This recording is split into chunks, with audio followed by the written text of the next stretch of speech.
Okay, hello everyone. It's Tyler Bryden. Thank you for joining me here. I haven't done one of these for quite a while, and I'm a little bit late, but we're into 2020 right now, and I really have always found the end of the year to be a really good time to reflect, to understand what is going on in your life, and trying to you know set yourself up for the next year and for the future in general. And it always seems to hit home extra hard with me. I don't know what it is. I seem to have these like existential crises around years and things, and that's perfectly okay. I like the sort of forced intimacy with yourself that comes with the holidays, that comes with the quiet. And so I really can't complain too much. I have a couple of things that I want to go through and talk about. 2019 was a crazy year, I think, in my own life, but I think just in the world in general. And this is a theme that I've talked about before, but just this seems to continue to accelerate. And I know a lot of people are sort of feeling the same way. And so I'm even considering, that in my life right now. Like, everything is moving so fast in the way, a couple things that I'm going to talk about here. It's really pushing me quickly as well too. And so a lot of the thoughts I'm even having as well too is, if everyone's moving so fast, so much information, so much output, how can we actually take time to ourselves? How can we make sure that while we're all moving so quickly and hustling, that we also get the sense of peace and stillness and tranquility that we're actually looking for as people? Many things that I have the capacity to talk about here, and generally what I'm probably going to do with this video is leave it sort of a long form version, probably upload it to YouTube and put it on my website. And then I will actually start chopping up clips from this that are centered around more specific themes that are coming out of it. So this is, a strategy that I've really been talking a lot about with the work that I'm doing right now, and just from seeing the way that we intake information has actually shifted. So it seems like everyone, 2020s, everyone's making these resolutions, and I know that, from many of the companies and the people that I've been talking to, everyone wants to make more content. Everyone wants to create more video. Everyone wants to have a podcast. So this information flow is only going to continue to grow. And so people are already limited with time. How can we actually jump, how can we actually engage someone, actually make someone feel compelled to even spend any time with you if you're a creator of content, when they have so many competing options existing? And that can go down from, people who are also creating, blogs or YouTube videos or things like that. But not only that, a normal traditional creator is now competing with Netflix, Amazon Prime, all these massive, Disney Plus now. Like, there's so much competition for attention right now, and it's one of the things that I think consistently about, because something that I have been focused deeply on is just like this idea of like communication. And I'm just gonna pull up something. This is not for you, this is for me, and I apologize about that. But like, I feel like people are all trying to figure out how to communicate better. And the problem that I'm seeing here is, oh, good, PowerPoint, thank you. The problem that I'm seeing right now is, like, we're all trying to communicate, but like, for us to successfully communicate in this day and age, there's two sides of this. We need to communicate both online, and we need to communicate in the real world. And what I'm seeing a lot of companies struggle with is just, not even just companies, I can't even specify like that, companies, people, organizations, nonprofits, really seem to struggle with is they don't understand how to fully get their message out in this sea of noise that this virtual world has actually become, and will only continue to get more crowded and more noisy. And not only that, there's a technical barrier and a technical gap to actually do this successfully. So, for myself right now, even as I'm looking at, what I've got set up, like this alone, to get, for example, I don't know why you won't open up, my friend. I'm sorry about this, guys. I just want to see what's going on here. Like this alone, to set up all this, there's lights, camera, video capture card. I'm using OBS. Used to use Wirecast. Wirecast, you let me down one time here though, and I'm mad at you. I've got multiple screens set up. I've got quite a deep setup to actually even make something like this possible. It's actually took me years to sort of like cultivate and fully understand. So there's technical barriers to actually even creating something like this, and then the next step of actually communicating it out even further. Like, how can we expect, especially small and medium-sized businesses, to actually be able to sit in with the technical requirements of the web? And when I'm thinking about this, like, what am I thinking about right now? I'm thinking about a lot about Google search engines here, and just the dominating force that they've actually become. And if I look even locally, for example, I Google My Business for smaller businesses and medium-sized businesses that are focused around locations. There's so much sometimes technical ability needed for both the Google My Business and then just, for example, search engine optimization on websites. Like, there, you have to know so much things. You have to know meta schema, on-page SEO, off-page SEO. You need to know things about the infrastructure of the web. You need to understand what links are and the value of links. You need to understand why content creation is so important. There are so many pieces for like a person, nonprofit, or business to actually understand that it really it frustrates me, and I'm lucky enough to have spent enough time to understand some of these systems, but in some cases these systems like Google My Business are like actually affecting the livelihood and quality of the life for these businesses and these people. Like, there's so many changes that have happened in the last couple of years, and these technology platforms, these companies have become so dominant.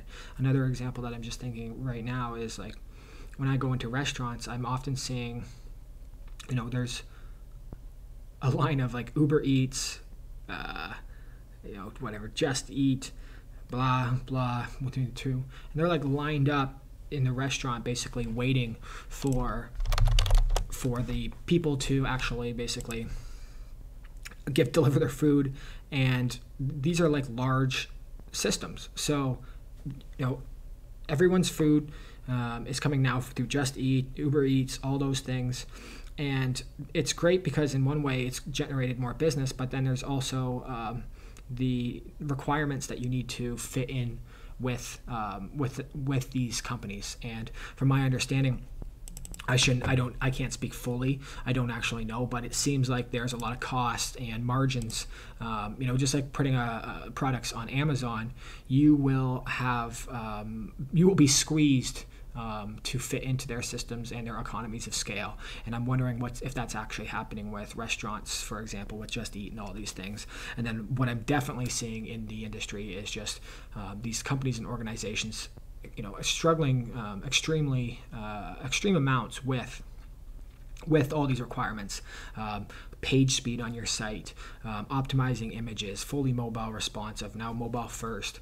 All these little technical requirements that, for example, Google is putting on are becoming very, very just overbearing and difficult. And no longer can you just put up a site and hope to compete anymore.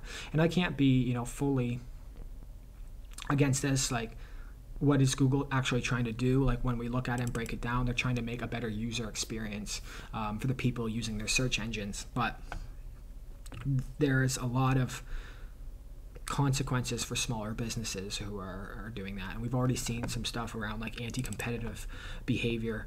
I'm personally I've seen the change so much already in my own work, doing marketing for people, whether that's Google Ads, content production, even videos like this for my own life.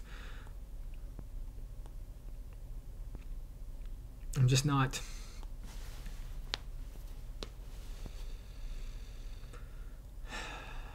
sure, what these next steps are. So for this year, just alone, for example, it was like the first year that they found like 50% of people who typed on Google a search, they didn't actually go to a website. They got their answers within the search engine results page. Most likely many of you have seen like these featured snippets that are sort of popping up, and they're like extracting some content from the website, and they're actually basically like putting the answers right within the search engine results so that you don't actually have to go to a website to find those answers. And there's two sides to this, right? Like, yes, that's a great user experience. You don't have to make an extra click, but they're literally just scraping websites that put a lot of work into making good content and then giving you the answer. And all the work that some of these websites have put in for years are now just being completely mitigated. And that's a really difficult thing to actually see, I think, work through. And again, these now it's all about getting your content into featured snippets, all these things. It's like, what is going to continue to be taken away? We're seeing Google Shopping, Google Travel, all these things. Like, I don't know when this switch is going to happen. I don't know why, maybe they're not even being more aggressive, for example. But like, is this just going to come down to Google basically just taking over this entire thing? Like, is there a need for websites? They've got accelerated mobile pages. They've got now Google lead services locally where you just like put money in and get leads. Like, so much of Google Ads is now optimized through machine learning and just like constantly testing, and not even headlines that you're necessarily writing yourselves. It is really fascinating to watch this. These technology companies have taken over so much, and I think we're only going to see this in this next decade here, their continued influence and their continued power. And I talk about, that piece specifically with search engines, but if I can just even move a little bit closer to Amazon, it's like, not only are they driving almost all commerce. I had an issue with my HDMI converter so I could actually do this video, and so I ordered it from Amazon. It came in today. Beautiful thing. I'm very happy I can now recording this video because of it. Yet at the same time, there are huge drawbacks of the sort of monopolization of commerce that they've actually created. And not only that, they're running like massive servers at all times. Like, so many of our websites, so much of the things we actually interact with every day are literally run on Amazon, run on Google, or run on Microsoft.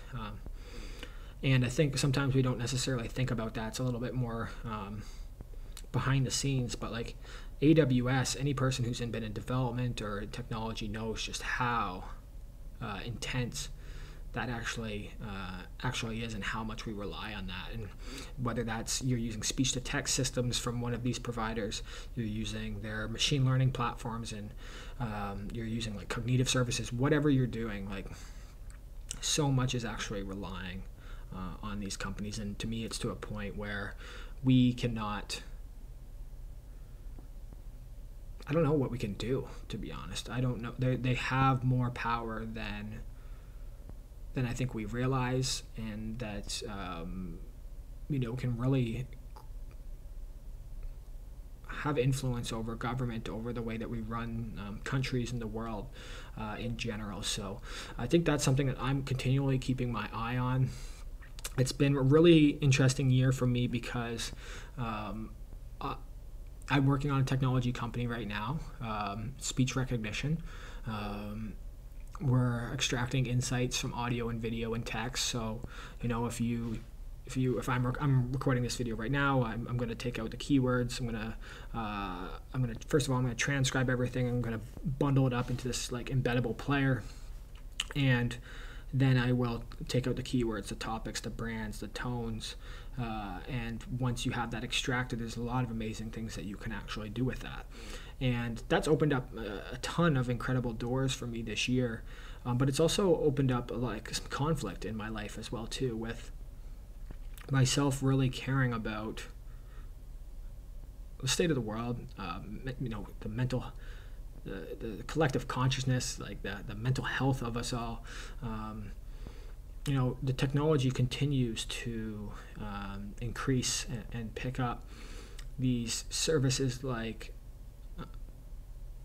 speech to text and things become more and more omnipresent, with the ability to tap into these things like relatively quickly.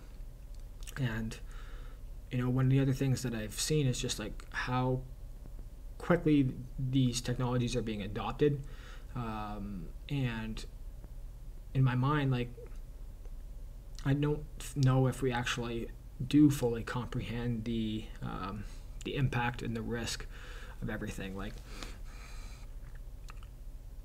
there's a couple companies right now, and this is where I'm headed. So it's like, one of my original inspirations, I make like the joke that I was a hockey player and I just got like hit in the head too many times, and like I wanted to remember my meetings and recall them much more profoundly than that I currently am. And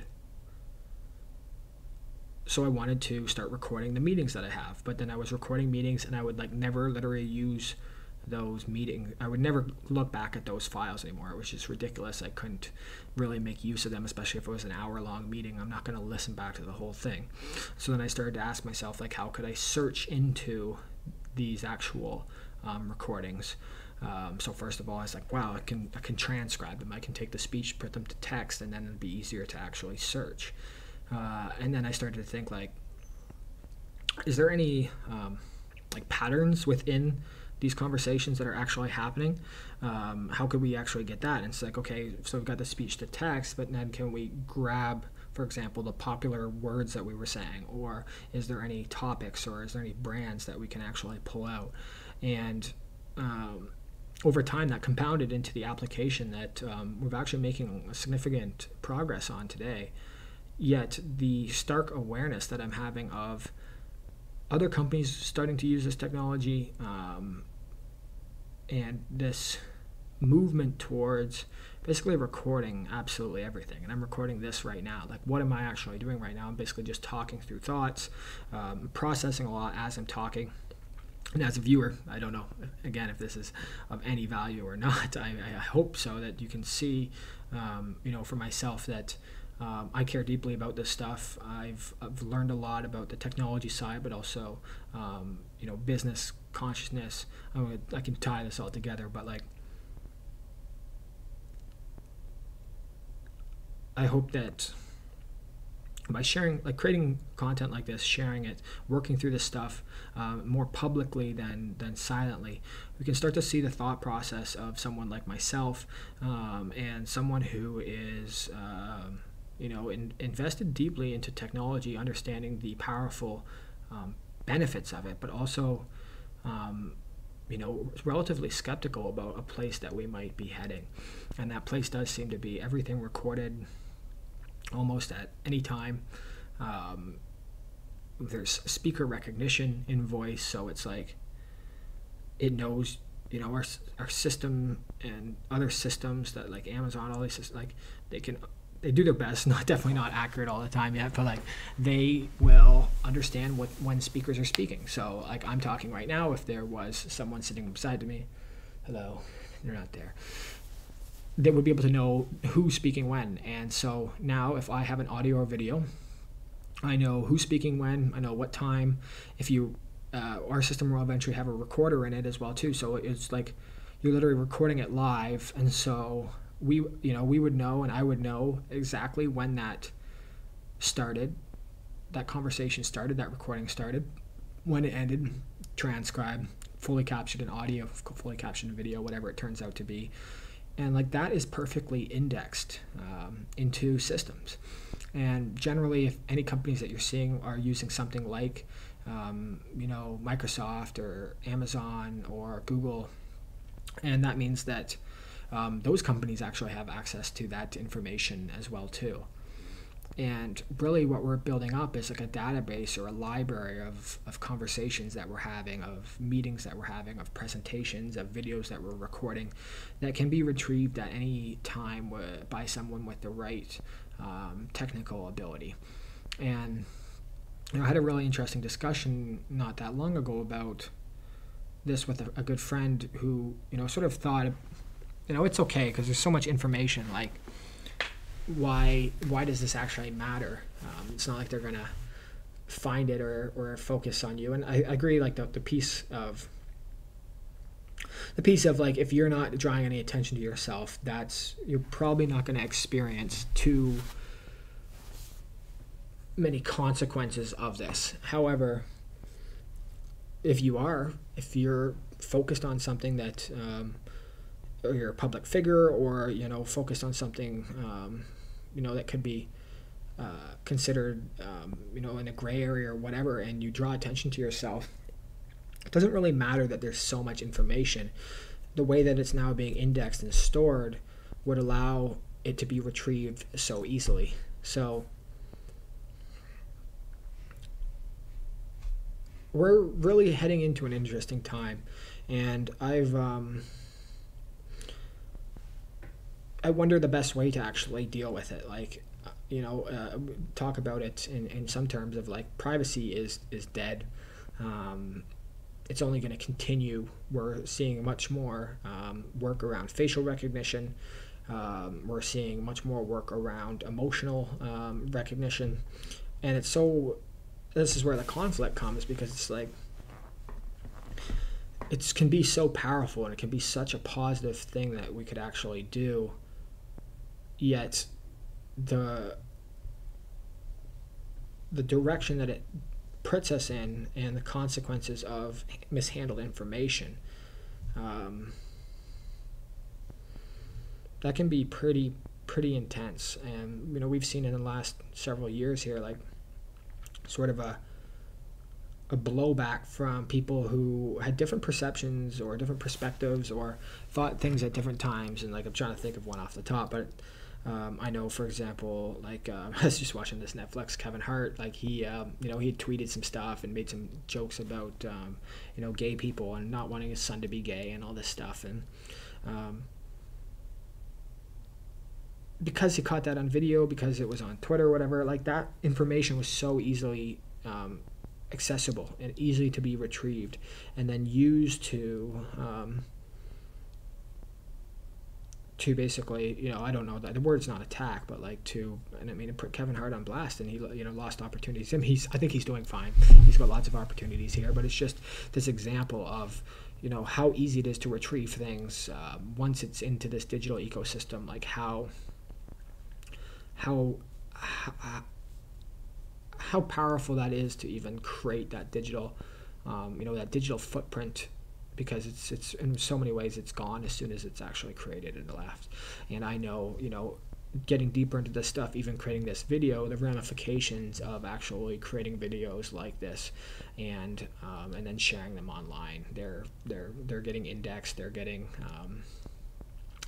stored into databases, and someone could go to this video, say I wanted to delete this video after, like they could go to YouTube to MP4, or I guess speak even, but like they could grab this video, put it into their local storage, and even if I wanted this video deleted, it could be there for in someone's hands forever. So I don't really like to be like a technology fearmonger. It's sort of a weird place to be as someone who actually loves technology, and even what I'm doing right now, sitting and doing this is all enabled through technology, communication.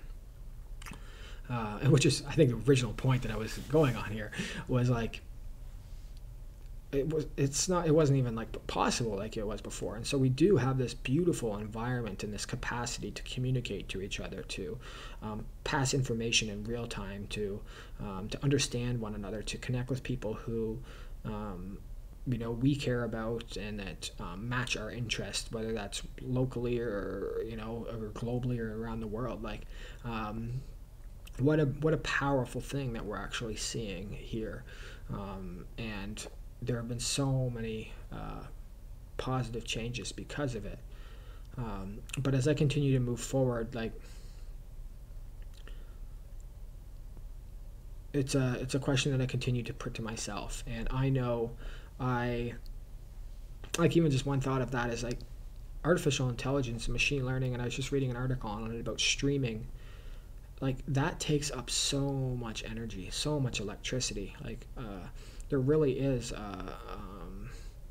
environmental consequence to all this technology that we're using, whether that's the physical hardware devices or whether that's the software that is being used to then stream and pass information, and these massive data centers and server centers throughout the world. Like something like 10% of all energy or something will be used by in the next few years. So I should never say quotes and stats when I don't have them pulled up or referenced, so disregard that. But it's pretty intense stuff.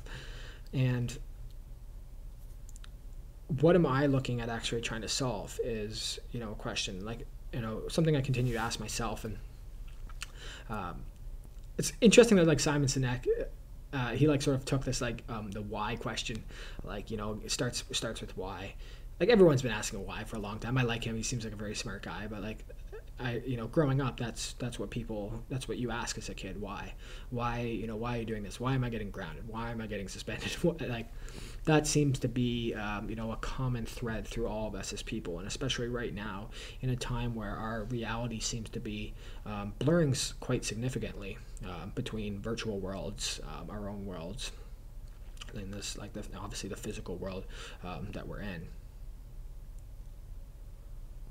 And, my question is, like, is technology the answer? Like, we're seeing massive increases in anxiety, depression, all these things, like, and now the movement seems to be like, let's make an app for it. Like, let's make, now I'm seeing, this is my own fault because I'm probably reading about this stuff, but like I'll see ads for like online therapy counseling and blah, blah, blah, and subscription per month. And I just question, is technology the answer for this? There's so many woes in society right now, things that we're trying to solve to make people happier, healthier, more empathetic. And we keep layering more technology on to do that. But when we look at studies, when we look at what makes people truly feel fulfilled and happy, and we've been talking a little bit about like the Maslow's hierarchy of needs, like what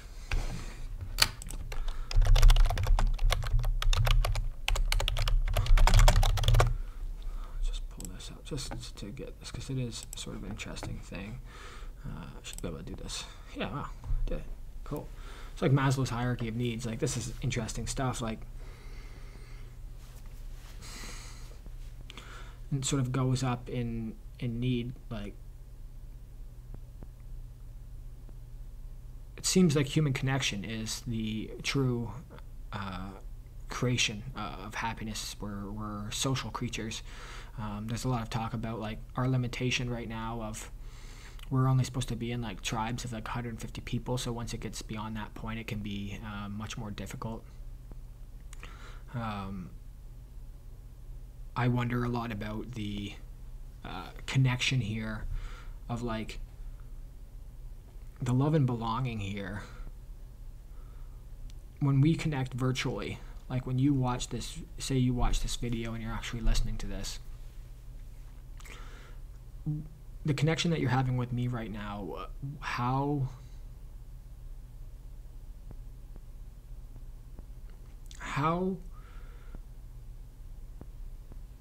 like, the word is not this, but like potent is that compared to an actual physical connection. So you watching this video with me on a one-way channel to communication, there's a level of connection there.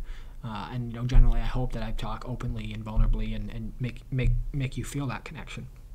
And then if we go down in a level of, say it's like a Zoom video call, we're actually talking back and forth. There's a level of connection there as well too.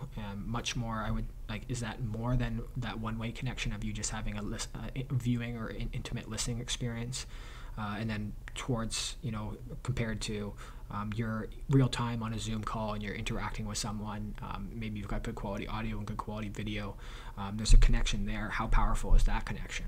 And then when we compare that to people sitting in person,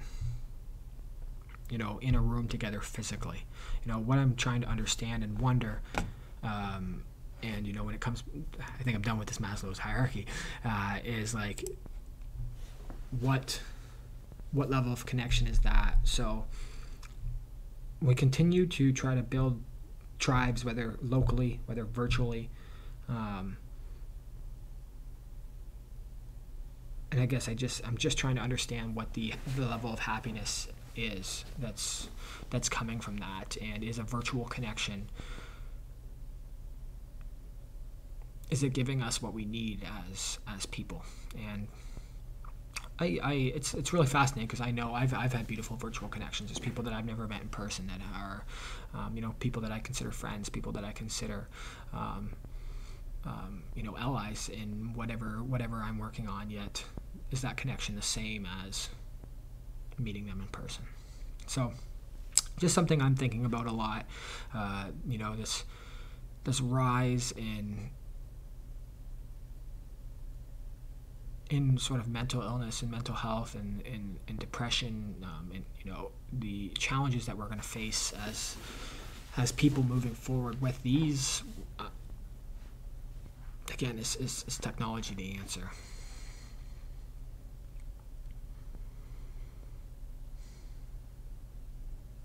A couple other things that I'm thinking about a lot right now. So in 2019, I had the opportunity to go to Burning Man, which was just an absolutely incredible experience. And I'm so glad I did it. I'm so glad I did it before the decade came to an end. And the number 19 has always been a special number for me. And I really did feel like mobilized this year to actually do it. I was lucky to see, I guess, and this is virtual. I saw someone on Facebook posting about their trip the previous year to Burning Man, who I went to school with, and because I had, seen her do that post, I reached out, and that ended up coordinating the entire trip that actually took place. So as I sit here, somewhat skeptical of technology, like I always am, it's just like, wow, man, that physical experience that has changed my life in so many ways has been fostered by technology. And it was a really transformative thing for me. I've talked about it with a couple podcasts with friends, so maybe I'll share that and you guys could listen in more depth, and just for me to not repeat myself.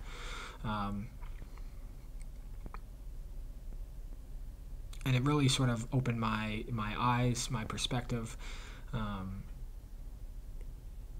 I got to go to this lecture series put on and basically with a relationship with MAPS, which is behind the decriminalization of psychedelics, and then I believe in Theo Nation, and then Dr. Bronner as well too, which is a soap company owned by some brothers, one of them being David Bronner, who I had the pleasure to see and just meet once, although I don't think my meeting one with him went as well as I hoped.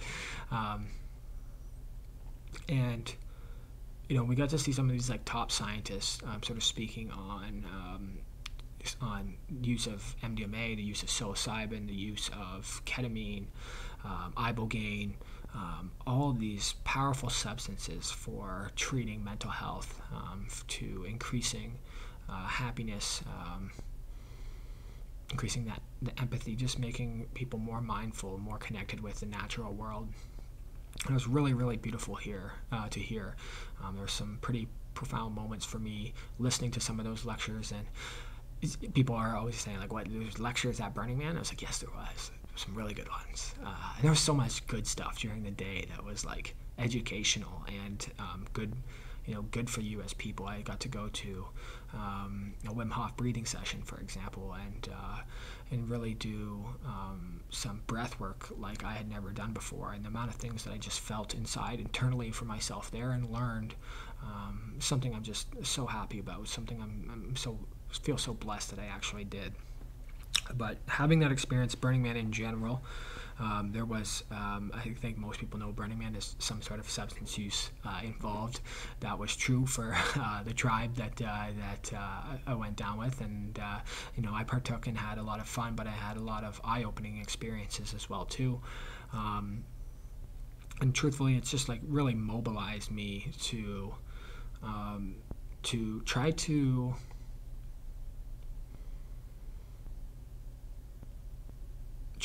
look outside of myself of, what, Tyler, you've got one life here. You can only have so much time. You've got so much energy. Like, where are you going to actually put that time? And to me, the growing research, the use of psychedelics has become so apparent to me. And, anyone who knows a little bit of my history, I guess if you don't, just to give you some context, I had my first, I had smoked marijuana growing up, which is, sometimes classified as like a low-grade psychedelic. And especially if you have an edible experience, those can be pretty psychedelic. But I really didn't have a profound psychedelic experience in that way until I was 21 after finishing my hockey career, and I started experimenting with psilocybin. And at that time, large doses, 3 to 4 grams, with a friend. Started with a friend, had just some revelatory moments that changed absolutely everything for me. And they talk about it of being like a mystical experience or like most meaningful moments in your life, and for me that was completely true. There was a lot of things that I didn't do so well, like I didn't fully understand the power of these substances, and so I was ingesting them in a way sort of recklessly, at maybe too often of an interval. And to me, what's now become the most apparent has been you need to do pre-work. You need to understand why you're doing any substances like that.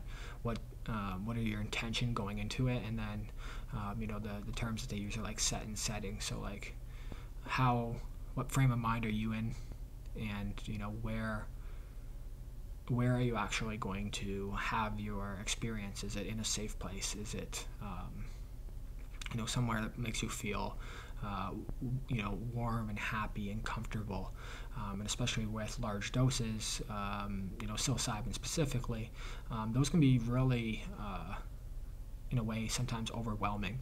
Things that are in your subconscious might come to the surface that you aren't fully prepared for, and so if you don't have the right, people around you, you're not in a place that makes you feel safe, it can actually be some pretty significant consequences to everything there. And so I had some experiences that to me were actually at the time very enjoyable. and and very powerful though. I was lucky I was doing them with a friend, and so we would sort of like talk through what we were experiencing. I was driving, I was driving a truck delivering ice throughout the day, and so I would have like a psychedelic experience on a weekend, and then I would just drive sort of silently throughout the day, and I would listen to podcasts and things. A lot of them, this is where I first started, I think, listening to like Terrence McKenna and a lot of like psychedelic lecturers and things like that. That's where I first like started like, what do people like the Beatles? I feel like I want to figure that out, and I did. I was like, wow, this makes a lot of sense, and these people were so. Like, it's interesting once you have some experiences with psychedelics, you can like start to see like, wow, these people were having psychedelic experiences. They were going into like the ether, and then pulling that back and bringing it back into the real world. And that's been a really profound thing for me. That's what psychedelic experiences have felt like me for a lot. You enter another dimension, another pocket of the galaxy. And that's when the substance is flowing through you, and as the substance, is the effects wear off, you sort of settle back into the normal physical environment and dimension that you're actually used to. And so when you go into that dimension, there's so many things that you learn at such a quick pace, and the amount of information processing that you're doing can be really overwhelming. For myself, there was a lot of breakthroughs that I had that I didn't fully comprehend at the time, and then I had a lot of difficulty actually translating those into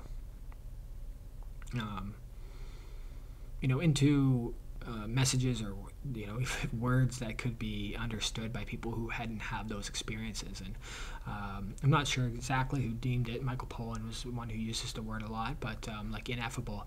And most people having psychedelic experiences with the inability to describe them with words. And that's definitely how I've felt throughout that time. So that was 21.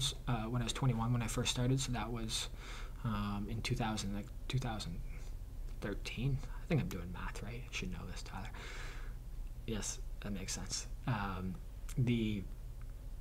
I've gotten better at processing and integrating experiences, and I now have people that I can talk to, and there's more research, there's more information, the stigma is declining, but I know at that time how difficult it actually was to integrate everything that I was seeing or feeling or hearing.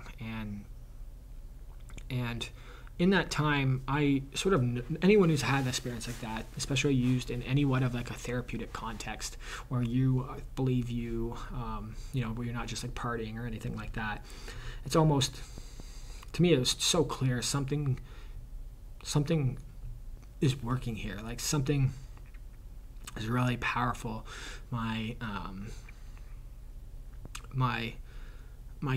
darkness and emptiness that I felt inside me was replaced with like an optimism, replaced with a joy.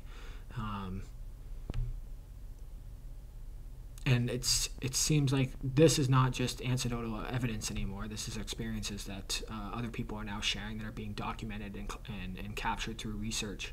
And now, a growing body of either literature online or even just creators, Psych Substance being one of them. There's another awesome guy that I've stumbled across recently, Quentin alums, the Quentin Experiment, doing some amazing work just documenting the experiences they're having on psychedelics, trying to share it in a way that is obviously somewhat enjoyable. It's pretty interesting stuff, the way they're doing it, but also informing a lot of people as well too, and making them feel more comfortable with the idea that psychedelics are something that can be beneficial, that people have always wanted to alter their state of consciousness. The drugs or entheogens, psychedelics have been a massive part of our species from the start, and all this stuff is just compounded on me so heavily here, from the time of 2013, thinking of that, to now, and it's really now just starting to culminate in so many things. And after Burning Man for myself, I just could not ignore that call anymore. Basically, I had very abstract plans of trying to get involved in some way, but as someone who's in business, I just was so worried about the stigma of everything and the negative consequences that could actually have on my career. And at this point, it's what am I trying to do? I'm trying to solve problems at a scale. And it seems that a bunch of very smart people have realized that psychedelics, the administration of these substances, might be one of our better chances of actually solving a lot of these issues, whether that is depression, whether that is our difficulties with climate change, building people's respect back for the planet up and connection to nature. This over adoption of technology, maybe barriers between people, divisiveness, egos getting in the way of productivity and helping the world. So many of these things are, in a way, capable of being transformed by psychedelics, and that's something that I can't ignore anymore. I know that I'm taking a risk by sharing stuff like this online, and I'm doing it much more consistently now, but it's past that point for me. We're talking about 2020 just starting, and talks of basically, obviously, climate change on one scale, but damn American administration just launched missiles and took out Iran's head commander. It's we're in a really dangerous time right now in so many ways, and when it's all said and done, it's where am I going to pull back? I'm going to hide what I know has worked for myself, and so that I don't get singled out, or I don't get attention on me that's not that I want. I just can't do that anymore. And I think many people feel the same way, and I think it's time for people who are, anyone really, but what position, if you're in a position of authority, and you, for example, have used psychedelics, that their work, it's time for you to step up and share how these experiences have actually formed you as a person and made you who you are, and in many cases the successful person that you are. We need to break stereotypes of people who are using substances like this, of being hippies, of being unproductive, of being crazy. All these things that have come, all this stuff came from misinformation that we do not need to listen to anymore. And I'm so amazingly happy to see things like John Hopkins, the USONA Institute, MAPS, Unlimited Sciences, the Denver Decriminalization Initiative.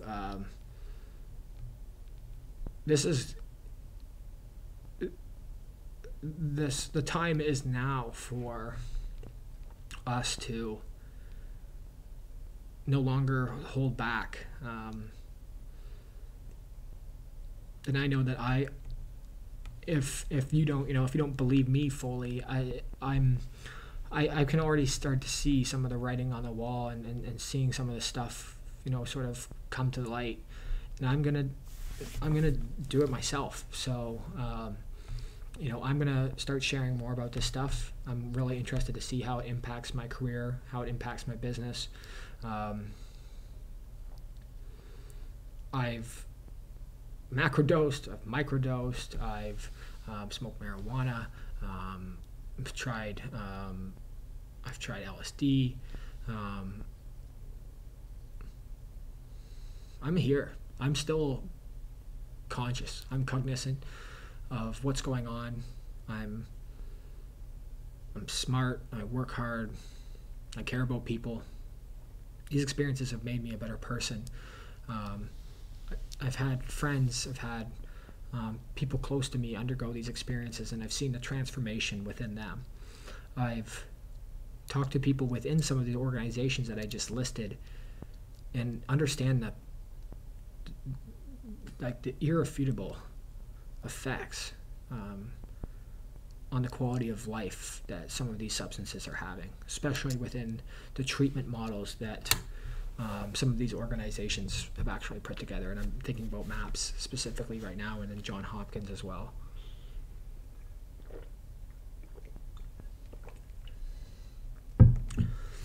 It's a new decade. After my time when I was 21, I really did, I got so terrified of my own experiences because I went through a really dark time, and to me that dark time, it comes back to what I talked about at the start, was actually communication. I had the psychedelic experiences. I went through a very existential time in my life, and then had a crisis with my dad, having a heart attack that just ripped, just all these feelings just came to the forefront.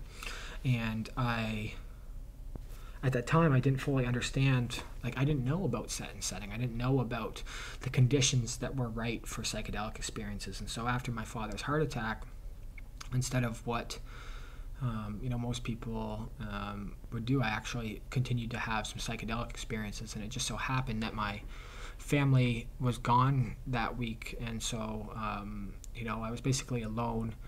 After my dad had had a heart attack, he had basically died on the hospital floor, and they had brought him back to life. And I was processing all this information, processing the end of my hockey career, 15 years that I had spent dedicated to it. And all this stuff came up at once, and I didn't know what to do with it. I didn't have anyone to talk to. I didn't know what coping mechanisms were. I didn't know stress management at the time. This stuff had never been taught. And so I thought, what has made me happy throughout this time? What has made me get answers that I've been looking for? And at that time, it was the psychedelics, and specifically psilocybin. And so I basically had large, I would say 4 macro doses, large doses, relatively by myself over the next 6 days after my dad's heart attack. And by the end of those 6 days, because I had been completely isolated and I'd never really had experiences that powerful before, I was just reeling with thoughts, just over and over and over, and whether those were new thoughts or just thought loops or whatever it actually was, I just couldn't stop. And so I was like, wow, I need to share this out. I don't know how to actually do this. And so I remember literally getting a video camera from a friend. I'm sorry, Jam, you didn't know what you were getting yourself into. And I went and recorded myself in the back of my grandparents' farm, and I deleted that video because I was so ashamed after I actually shared it out. But it was basically me working through all those feelings, and I think I cried in the video, talking about why am I so scared to express emotions? Why is all this stuff happening? Why did my dad dedicate all this life to work in a factory and just to collapse on a floor after maybe not enjoying his life the way that he truly wanted to? And putting that video out in a time that was much more quiet in terms of video and what people were saying, it got shared and seen by so many people, and really all my closest friends, all my family members. And instantly, and for the right reasons, there was a lot of worry. I was obviously crying and I was devastated about the experiences in some ways that I was having, the feelings that I was having. Didn't know how to process them. And so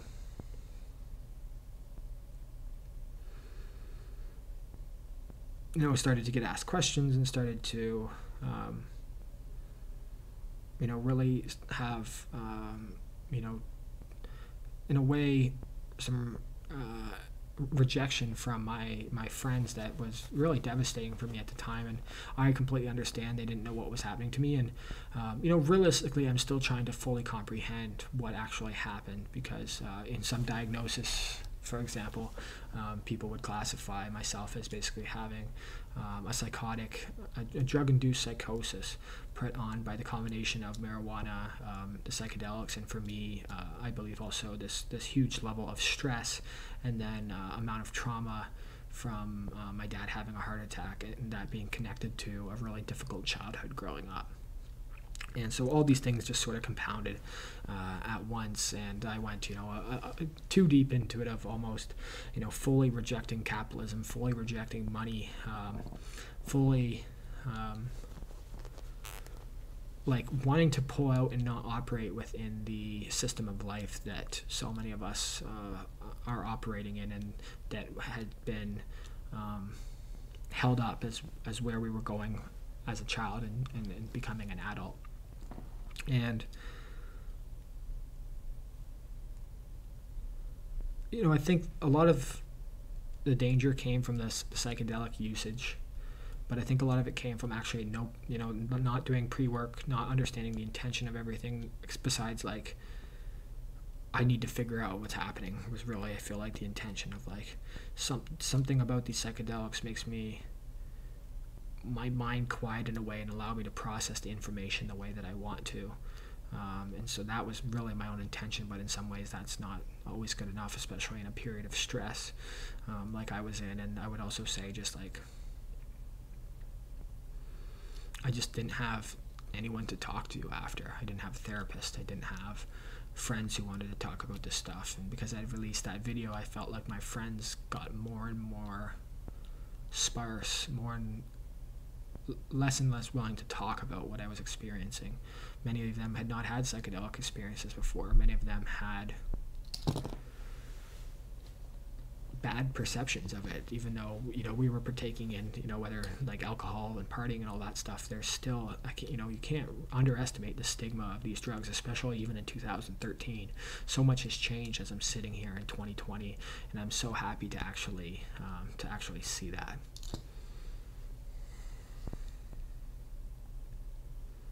And so after Burning Man, I created, and I'm so proud of it. Let me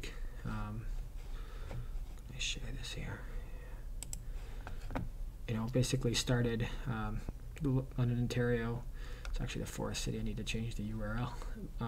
Forest City being London, Ontario. Psychedelic community. So the Forest City psychedelic community. We provide an opportunity to meet like-minded people, make friends, organize activities, learn more about the safe and transformative and liberating use of plant medicines and mind-altering substances. Really what I did was build this community to help, inform, to connect, to heal. I just put this out, not really comprehending what was actually going to take place, and then all of a sudden just seeing, you can see there's 90 members in it, and that's in such a short period of time.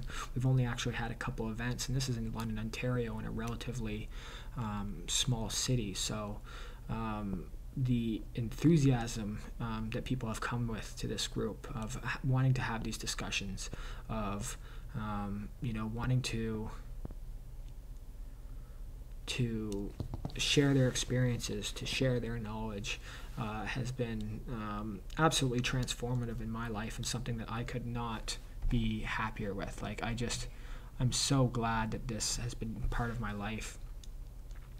It's made me new friends. It's made me connections, things that I, again, thought that would be career hindering. In a way, it's been the opposite. And so I'm so glad to see a community come together. I'm so glad to be one behind creating it, but just to open the door. I do not, I don't believe in this space, in these kind of communities, there should be people who are at the top running everything. I'm happy to play that role just to get everything set up, but already the community has completely co-created some of the events that we're actually having, and I'm so excited. I don't know if I can go to like past events just to show you. This is so cool. Like we did like a psychedelic Christmas story. So we like watched the there's a video on basically how Santa Claus is a shaman and all this psilocybin mushrooms and all this amazing story here anyways. And I was so glad to be able to host this. What a beautiful moment. And just to see the people, how everyone came together for this, it really was absolutely beautiful. We like did watch the movie. We then had some music set up and a loop pedal basically, and everyone would we would pass the microphone around, and everyone would basically put one one sound or a guitar loop. A couple people were playing guitar loops, and they would play it. I would use the loop pedal to capture that, and then we would repeat it. And so by the end of it, we would have this song that everyone there had contributed to. And I was at that time maybe there's 10 to 15 people sort of huddled around that area, and man, what a crazy experience. And for many of these people, they had never even met each other or had no idea who each other were, and to see the vulnerability that came out from within the community, there's nothing like it I've ever seen. And as I look and continue to understand my role in life, understand my purpose, moments like that are when you really feel like you've actually found it. So now we're I'm going to host more events.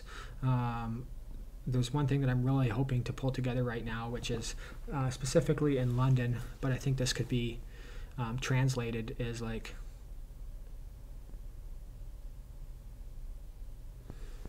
how can we bring all the people in London together to talk about this? So obviously not London, the whole population, but city councillor, mayor, police force, paramedics, how can we bring stakeholders within the city who have power and influence together to talk about psychedelics, the way that we're treating them, our perspective on them as a city, decriminalization, how do we handle someone who's going through a psychedelic episode, how can we help people better understand the experiences that they're having, how is this stuff going to get enforced, and it's really interesting because again the culture, the enthusiasm from people seems to be ahead of where we are within the legal, the legal framework of us here in Canada. We're seeing, decriminalization throughout the United States right now, other countries, but we're still not there yet. And to even partake with some of these substances can be completely risky. I know at Burning Man, there were federal agents there who were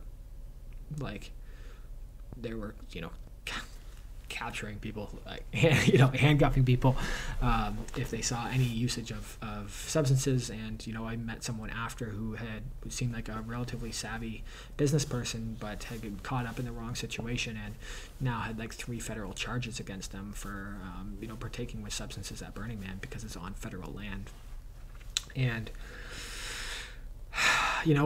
I've taken a risk in my own life here by actually putting my name to this group, to organizing it, to hosting it at the office that I work out of, to communicating with everyone within the group, to again making videos like this. And I'm at this point I don't really care that much. I'm just if we're gonna figure out this stuff as a civilization, as a species, then we need to be able to take bold steps. I was reading a really interesting thing. I believe that this is another one where I'm just pulling this out of the brain, but it's when a population of certain creatures get threatened, several creatures from within that species will like radicalize. Basically, they will do something completely, not normal within their species, to see basically, if we do something radical like this, will it work? If we're threatened, we need to test all options, and we need to, and this I think comes back to us as people, is like, we've got to be uncaring of the stigma. We've got to be uncaring of the professional risk, of the people who are going to call you bad things or think that you're going off on the wrong way. We just don't have time for that anymore. So I guess with that, I'll talk about just one thing that was last night that was awesome. Went and saw this movie last night here in London. They held it at the Highland Cinema. Really, really awesome. They're talking about like their 100% Rotten Tomatoes rating, which I think is a really cool thing. But it's also like the people who were there yesterday, we had a very specific interest. We all loved this movie. It's it's going to be quite obvious that it's going to be pretty high ratings. But man, like what an incredible experience. The amount of work that was put into it was really, really amazing. And they had some very authoritative figures within this space talking about this stuff. So, Paul Stamets, Michael Pollan, Brie Larson narrated it. It was quite an experience, and one that I'm so glad that I got to partake in. And I'm just going to play this quickly for you guys. My mission is to discover the language of nature, and I believe nature is intelligent. There is a world under the earth, full of magic and mystery. It holds the consciousness of nature's connection to all living things.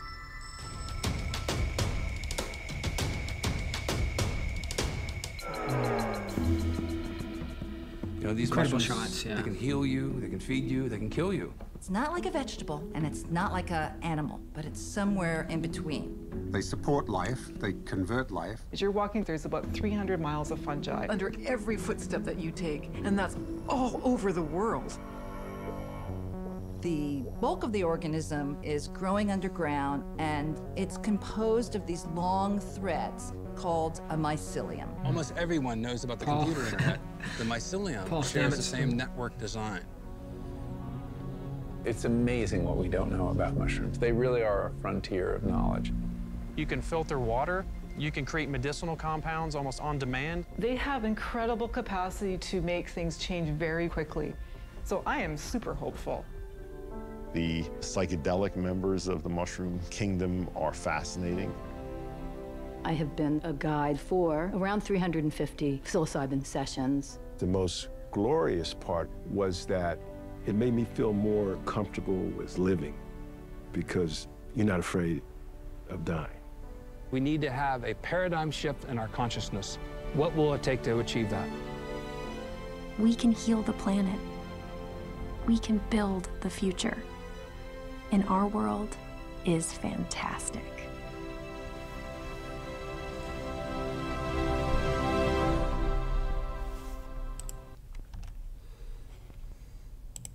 Yes, thank you for watching that with me. It still gives me a little bit of goosebumps, to be honest. I just went and saw this last night. I'd actually gone and planned to watch it in Toronto almost a month and a half ago, and we had the most horrible ice storm that day, and the drive was just not possible. And so I was really sad that I didn't get to go see it. At that one, the director, Louis Schwartzberg, actually called in and did like a live Q&A after. So this didn't happen in London, but we held it at the Highland Cinemas. I say we, it's just like, it wasn't actually me. It was the Highland Cinemas who held it, but a lot of people from the Forest City psychedelic community actually went, which was awesome. It's also a pretty dedicated foraging group within London as well too, and so 400 seats on Friday. It was completely packed, and you could feel just the good energy in the room. You could feel the enthusiasm from everyone, and as you saw from the trailer, there was some really just beautiful shots that they actually got, of mushrooms growing. They had some amazing animations.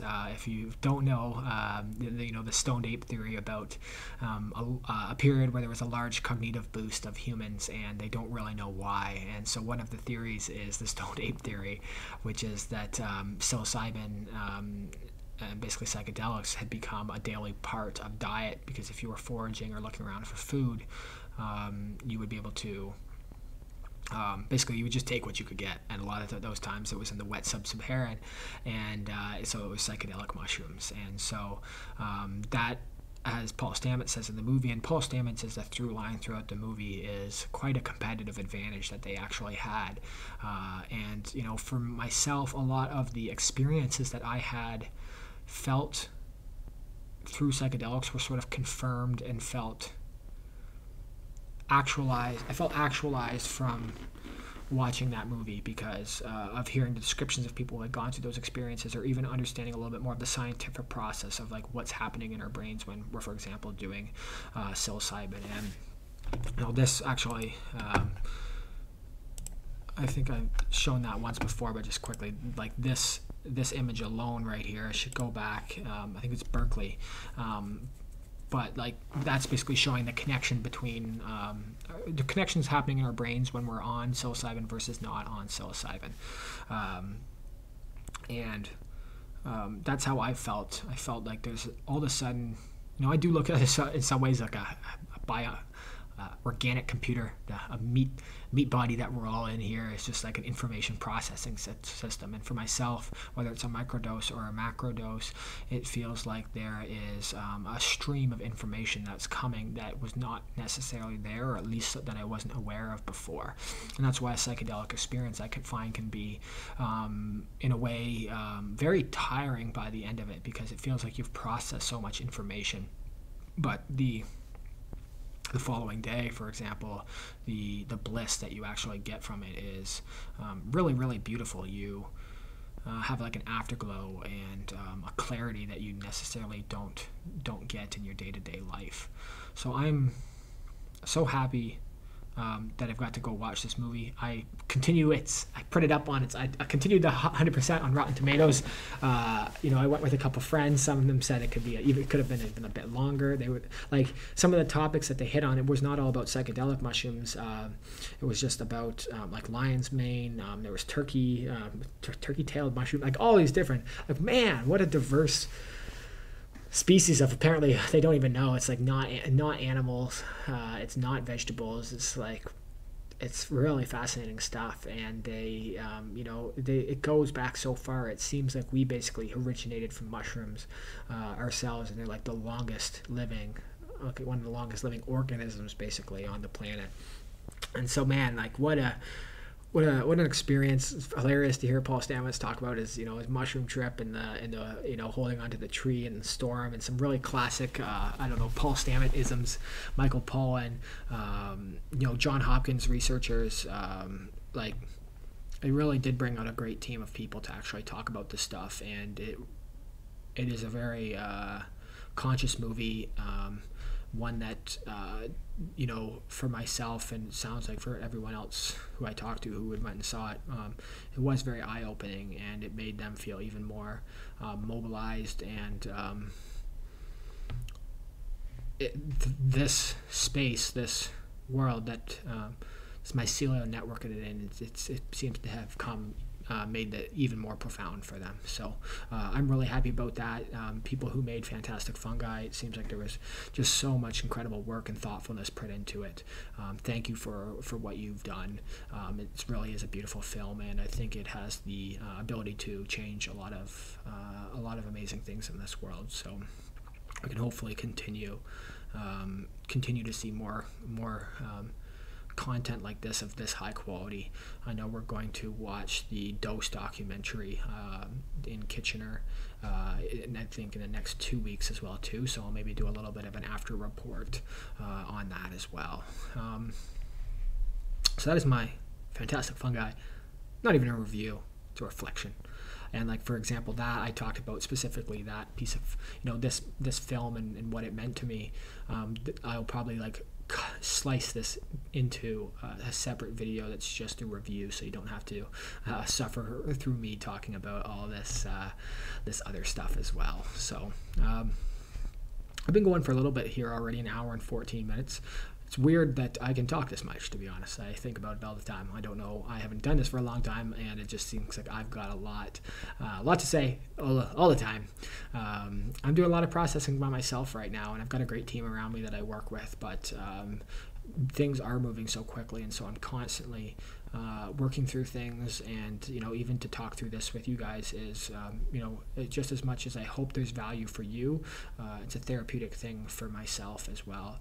And in a way, that's where a lot of my work is actually going to right now, because I've been lucky to have some success in technology, in marketing. It's like what they did with Fantastic Fungi, for example, like the way they've created that high quality of content in an informative, inspiring, many times funny way. How can we do that more? How can we, this term that I'm looking at right now is basically knowledge mobilization, which is how can we take this abstract knowledge, this human, that's coming from, like, it seems like a universal consciousness specifically around psychedelics, and how can we capture that, first of all, and then how can we share that to a larger, wider audience, to affect public policy, to affect public sentiment, to affect legislation. Like, that seems to be one of the gaps that we need to get over right now. And what it is really nice is there does seem to be a natural attraction to psychedelics, to the conversations that are coming from this, because I think people do feel this anxiety, they do feel this need for more, and they realize that the way that we're operating within alignment with the planet right now is not good enough. So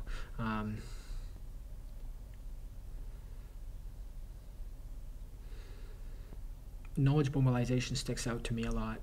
This video that I'm recording right now, as I said, is therapeutic for me as well too. And so what I've been thinking a lot about is just like basically talk therapy, and how we can do that, how we can do that as people to get more insights into ourselves, into our thought patterns, into our awareness, and increase our awareness. And I've in many ways I've built the software Speak AI is the incorporation. Like, I've had to fit it into the paradigm of today because we need to make money, and we need to have a business model that is actually sustainable and profitable. But my original vision was always, Tyler, you have a lot of things going through your head. You're always working on it. And it seems like journaling or recording video or audio and then analyzing that back seems to be one of the most beneficial things for myself personally, and it seems like that can be applied to other people as well too. And when I do look at the rise of podcasts, the rise of how many people are creating on YouTube, I think in many cases it is a cathartic activity that people are actually doing. I no longer care about how many people watch this, how many people watch the videos. I think it's important to just do this activity, to share the way that you want to share, and if that resonates with someone and attracts someone, that's an awesome thing. Now, it's interesting because with what I'm doing, the work that is part of my life, it's all about amplifying that message and getting it through the noise and to the right people. And I think that's going to be an increasingly large challenge moving forward, especially as, again, like, people want to create more content and more tools come out to democratize that. Every time something's been democratized, more people can access it, and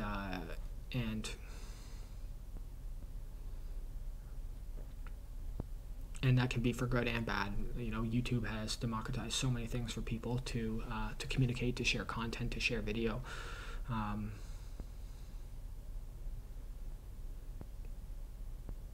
and yet some people would argue, for example, that it's created a lot of noise and content that is unnecessary.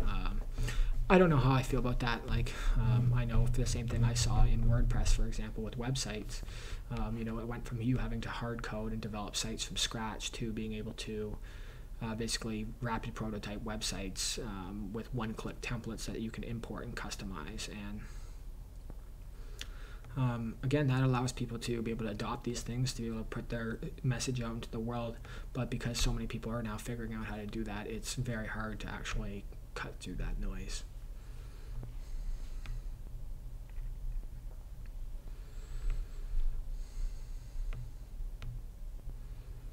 I'm trying to see how I can wrap this up because I've been going for an hour and 20 right now, and I hope there's some good stuff that I've talked about in here.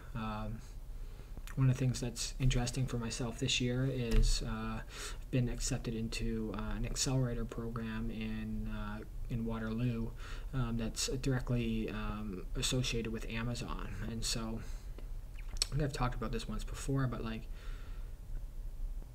Amazon is the an amazing company, but I do have some conflict of what they're doing with their technology or who they're letting use their technology.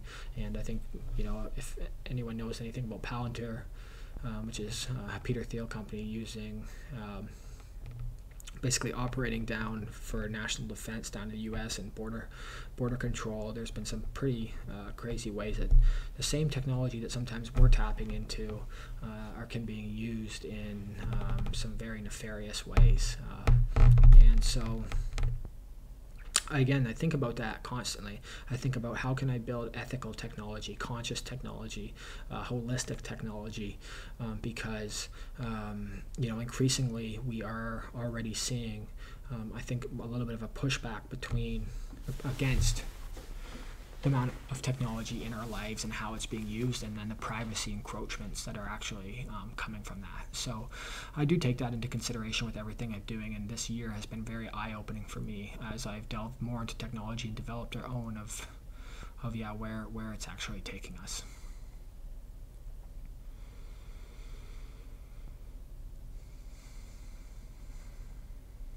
It's a little bit late for resolutions, but I know I'm continuing to clarify what I'm setting out to do this year, and I'm okay with that. I've got some opportunities that have presented themselves in front of me, which I'm really excited about. They're a bit intense, and they're going to pick up my speed, the pace of the life that I'm living right now, and so I'm being, again, careful of what that actually looks like. I want to, as much as I want to build the technology company to be successful in business, I want to see the world be a happier and healthier place. And if I can do that through the vessel of business, that makes me very happy. But in some cases, I think that the dedication to my business might almost be taking me away from some of the stuff that I'm talking about right now, whether that's the psychedelics, the community that's growing, the understanding of the natural technology in this world, whether that is mushrooms or ancient knowledge that seems to be so important right now in this time when we're trying to address so many issues as a civilization.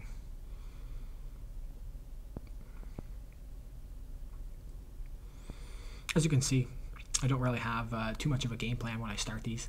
I've got a couple notes here on what I wanted to talk about. That the Lex Accelerator is going to be really cool. There's another one that I can't quite disclose yet that is a really amazing opportunity down in Toronto. But with that, again, comes a lot of responsibility. We've been talking to organizations about analyzing their video and audio for them, and some of the ramifications of that have really started to hit me hard of how responsible I am for people's privacy, people's security, and we're doing a lot of work on our side to make sure that we can hit those levels of compliance and deliver the values that we needed, deliver the value that's needed in a way that is private and secure and respects the vulnerability of people, for example, in a therapy session or or just even sharing private audio and video with themselves. I really do care about this for myself, obviously, and I care about it for others. And I really hope if we can be successful and move forward, we can be known as a company that's trying to do good with technology. And I'm going to continue to work to actually to live up to that.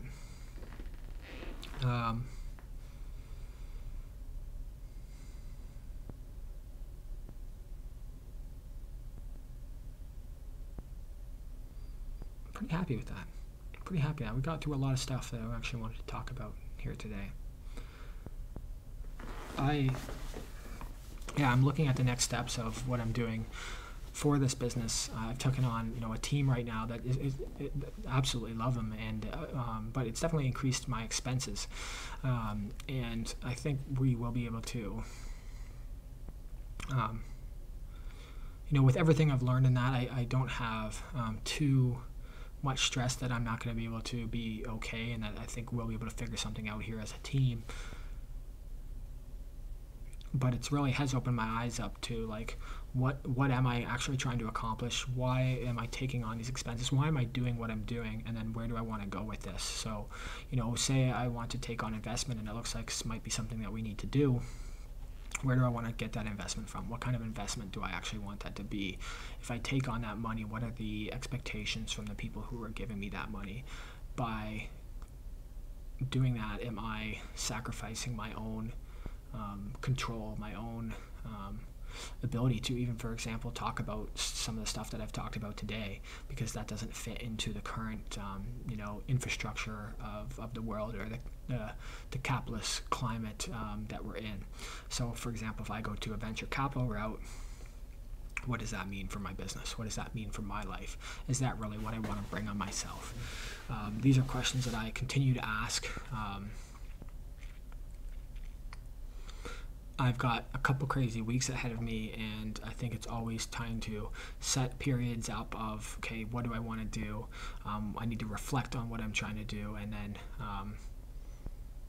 make sense of everything. Like, I know I'm so passionate about everything that we're doing, and there's an opportunity that I can't quite talk about yet that could perfectly merge technology with some of the stuff that I really care about with psychedelics and mental health and happiness. And if I could do that, I don't think you'd be able to find a happier person. So I'm hoping some of that stuff can come to light, and then I can share that with you guys as well too. I haven't done that good of a job of documenting the journey of everything that I've been doing with this company, which I think is sort of sad in a way, because there's so many things that I've learned that I wish I could share with you guys, to help you through some of the mistakes that I've made, or maybe some of the good things I've done, and the lessons that I've learned along the way. And so I hope in 2020 I can do a better job of that. Today is part of that, is to make sure that with all the work and everything that I'm doing, I need to make time to share that stuff and do my best to have a little tiny dent in the world to stop people from going through those same obstacles, or maybe having to avoid some of the challenges and the pitfalls that I've had. So Tyler, it's an hour 30. Anything else you're thinking?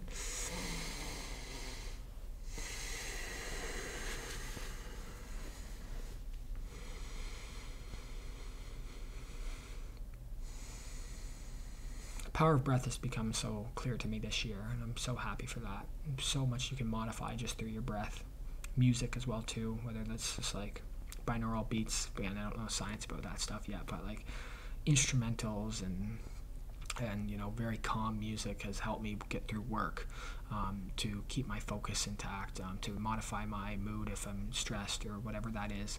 And I'm really, I'm really thankful to have started to understand some of the power of this. And for myself right now, I'm just continually trying to be a better person, understand more about myself, clarify the things that are going right in my life, the things that are going wrong, trying to filter out what I should be spending my time on versus what I should not be. And that's a difficult thing with the pace that we're moving at. And so I know that struggle I've had myself, and I've been lucky to learn some pretty good lessons in my life. I hope that if you feel that same way, that you have the things that you need, the tools, the knowledge to work through those things as well, because we are heading into a whole new decade here. We are actually already in it, and there's a lot that can be done. There's a lot of opportunity. There's a lot of ripe. Why am I saying the word ripe? A ripe time. It's a ripe time for you to reinvent yourself, or understand yourself better, or change and push for the things that you want, and to not take no for an answer, to reevaluate who you are and the things that you're doing. Like, don't get caught into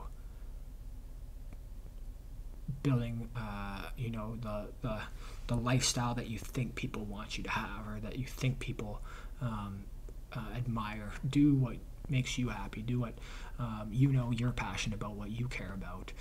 It will only make life easier. It will only make life more fulfilling. You will only meet the people that you want to meet. And I can tell you that from my own experiences, that when you drop the ego, you drop the shields, the barriers, and you just talk to people the way that you want to, and you share yourself, the world becomes such a better place. So I am Tyler Bryden. I'm going to wrap this up. I don't know if you guys noticed, if anyone who actually watched any of these videos, I got some, I noticed that I'm looking at the camera here. I'm like, wow, my teeth look better. I a hockey player, lost some teeth in my career in 2019. I got my teeth fixed up, so I'm quite happy about that. I've been doing lots of investment in my work, in my business, a lot of investment in myself, and I'm going to continue that. And I hope to actually be a little bit more transparent with that, be able to create some more videos like this, and then use some of the methodologies, the things that I've been studying and trying to understand of how we communicate well in this day and age, to actually get some of this stuff out there. And hopefully with some work, with some care, that I can make a little bit of a positive a little bit of a positive bump in the world here. So thank you so much for joining me here today. I hope you guys have a fantastic 2020. You can reach out to me. I'm pretty easy to find, whether it's tylerbryden.com. SpeakAI.co is the company that I'm working on right now. And, I'm generally very happy to chat about a lot of the stuff that I've talked today: technology, research, marketing, psychedelics, and I'm continuing to try to build a tribe. I'm lucky now to have one locally here. I know there's an amazing virtual tribe that's growing around the psychedelic space specifically, and I would love for you to be a part of it. Send me a message, and if you're looking to understand more about some of this stuff, I'm very willing and very happy to either make some introductions or at least point you in the right way. So thank you very much. As always, it's an honor, it's a pleasure. Tyler Bryden, I'm out.